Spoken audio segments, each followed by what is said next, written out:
La plus grande tragédie de la vie humaine n'est pas la mort, mais une vie sans but, disait le docteur Myles Munroe. Il a ici été prouvé que 99% des gens mourront sans avoir réalisé ce pourquoi ils sont nés, faisant ainsi du cimetière le lieu le plus riche de ce monde. Oui, au cimetière se trouvent des livres, des best-sellers jamais écrits, des mélodies célestes réduites au silence, des innovations technologiques qui ne verront malheureusement jamais le jour. Si tu regardes cette vidéo, c'est certainement parce que tu veux vivre une vie motivée par l'essentiel. Il sera ici question de te présenter 5 raisons pour lesquelles tu dois découvrir qui tu es. Tu dois aller à la rencontre de ton Ikigai, ce que les Japonais considèrent comme étant ta raison de vivre, ce pourquoi tu dois te lever chaque matin, ta mission de vie. Mais avant d'entrer dans le vif du sujet, rappelle-toi que lorsque le but n'est pas connu, l'abus devient inévitable. Générique.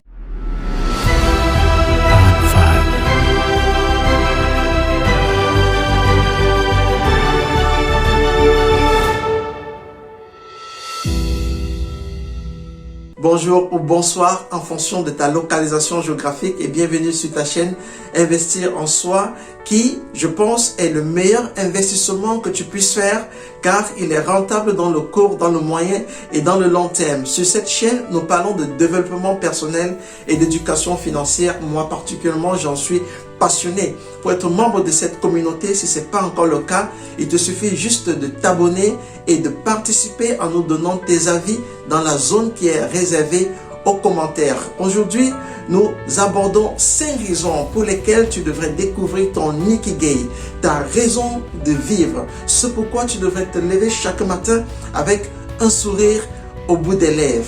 Reste jusqu'à la fin parce que je te réserve les 2 meilleures raisons pour la fin. C'est parti. Ne pas être capable de découvrir qui tu es, c'est tout simplement donner l'occasion à ta famille et à la société de te façonner à leur guise, de tracer pour toi un chemin que tu dois suivre et qui n'est pas le tien.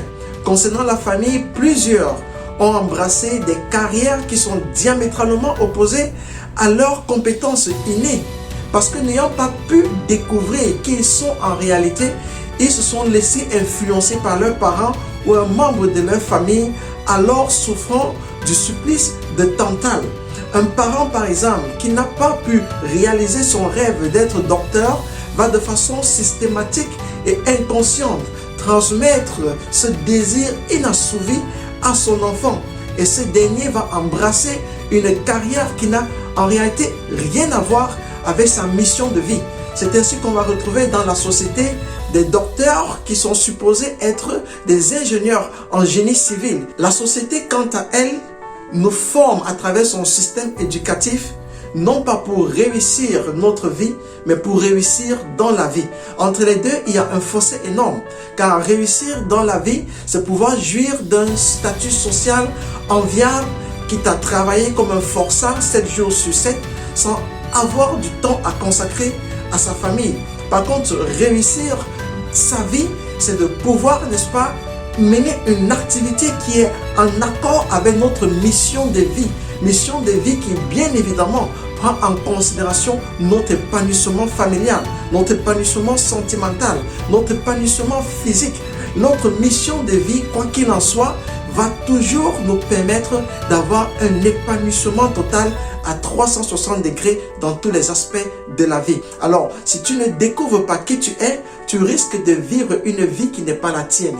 Tu risques d'accomplir ou de réaliser des rêves qui ne sont pas les tiens. Et si je suis certain d'une chose, les rêves qui ne sont pas les tiens sont certainement inférieurs aux rêves que tu devais réaliser. Ceci dit, la première raison pour laquelle tu dois découvrir ta mission de vie, découvrir qui tu es, c'est que cela va te permettre de vivre ta vie, de réaliser tes rêves et par-dessus tout, ne pas te retrouver dans la catégorie de ceux à qui Jésus-Christ s'adressait lorsqu'il disait « Laissez les morts enterrer leur mort. La deuxième raison pour laquelle tu dois découvrir qui tu es, c'est tout simplement pouvoir expérimenter la puissance de la focalisation. Parce que ce sur quoi nous focalisons notre attention devient notre réalité. Lorsque tu connais qui tu es, tu concentres ton énergie, tu concentres tes finances, tu concentres ton temps sur une seule chose afin de réaliser un impact maximum.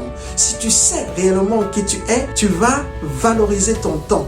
Tu vas utiliser ton temps pour accomplir ta mission de vie et non les futilités de la vie. Très souvent, je rencontre des entrepreneurs qui se plaignent de ce que les affaires ne vont pas bien et en faisant une petite analyse, je me rends compte qu'en réalité, ils sont dispersés. Ils ne se concentrent pas sur une seule activité qui est en accord direct avec leur mission de vie. Les entrepreneurs qui réussissent focalisent leur attention sur une seule mission, leur mission principale, une activité qui est en accord avec leur mission de vie. C'est lorsqu'ils ont la maîtrise totale de cette activité qu'ils se donnent, n'est-ce pas, le luxe de pouvoir diversifier leurs activités et aller dans d'autres domaines d'affaires, explorer d'autres secteurs de business.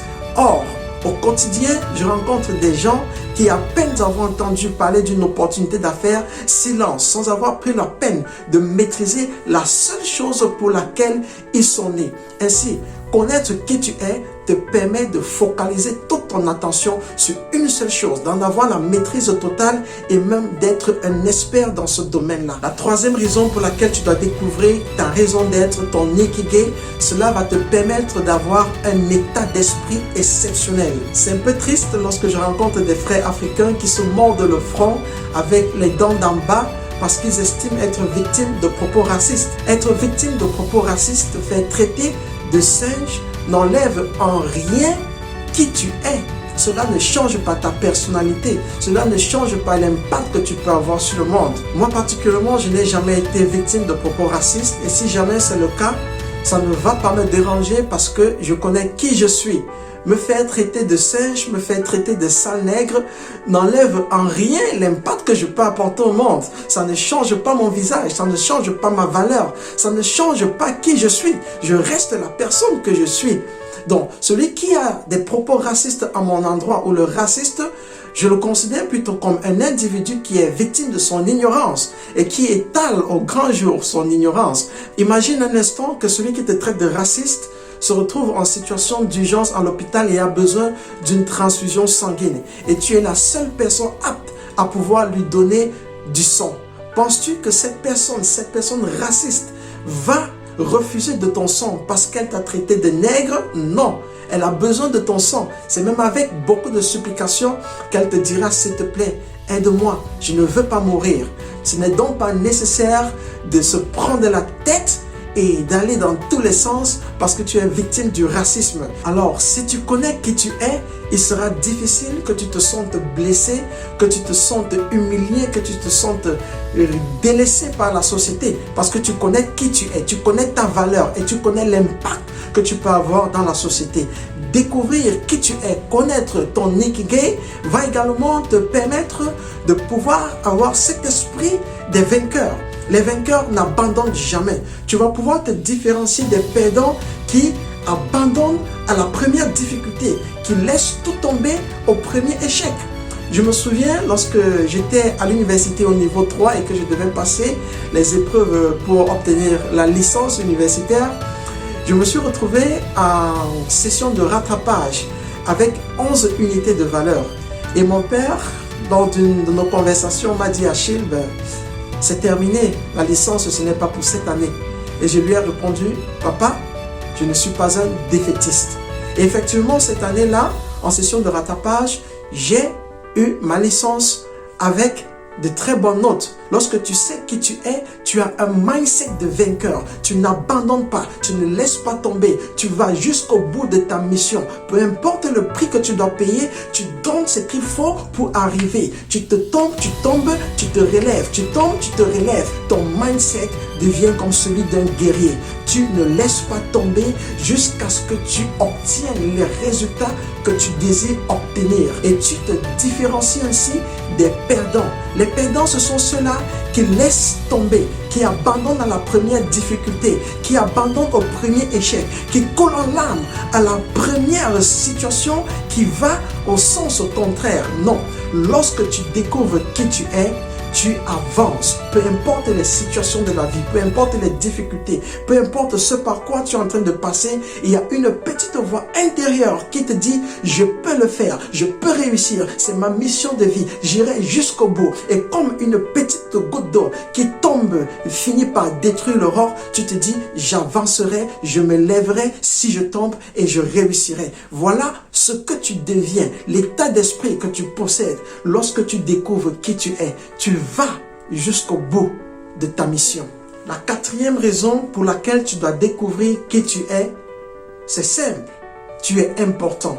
Oui, il faut que je te le dise. Tu es important. Tu es extrêmement important. Tu as une mission unique, précise, que toi seul peux accomplir sur cette terre. Et si tu n'accomplis pas ta mission, ce sera une perte pour l'humanité.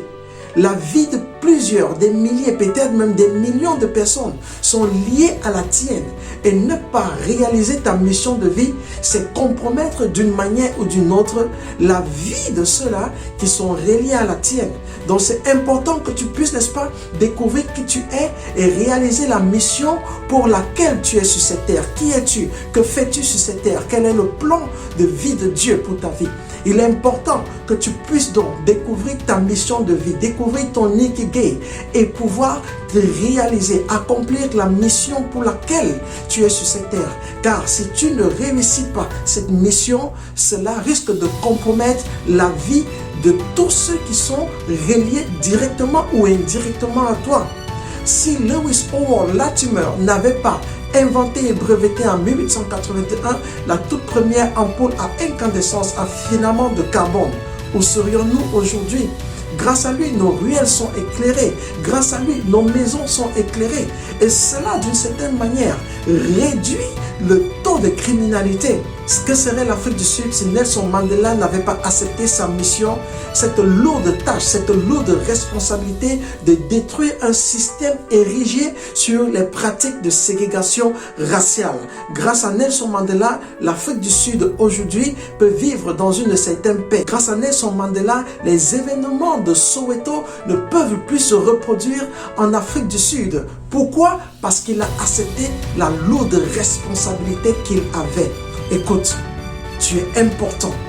Ton rôle sur cette terre est un rôle capital parce que nous sommes complémentaires. Alors si tu quittes ce monde sans pouvoir réaliser ta mission de vie, ce serait une perte pour l'humanité. Il ne faudrait surtout pas que tu te retrouves dans le cimetière avec les trésors qui sont enfouis en toi.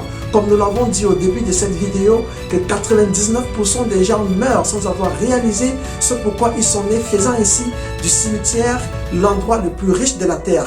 Tes richesses qui sont en toi, nous en avons besoin sur cette terre. Alors, découvre qui tu es et accomplis ta mission de vie parce que tu es important. Le monde entier a besoin de toi. Oui, nous avons besoin de toi. Découvre que tu es et impacte le monde. La cinquième raison pour laquelle tu dois découvrir qui tu es, c'est tout simplement parce que cela te permet de faire la différence entre ton travail et ton job.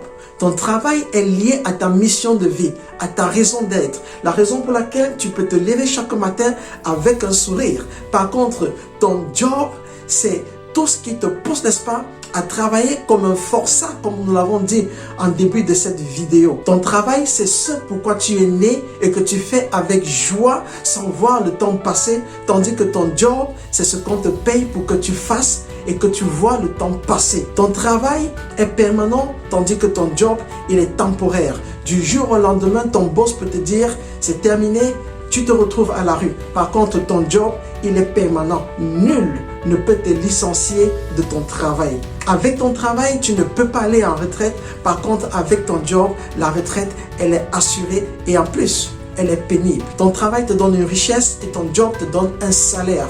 Entre richesse et salaire, je préfère donner la richesse parce que je suis conscient que si je me donne à fond dans mon travail, alors ma richesse ira croissante.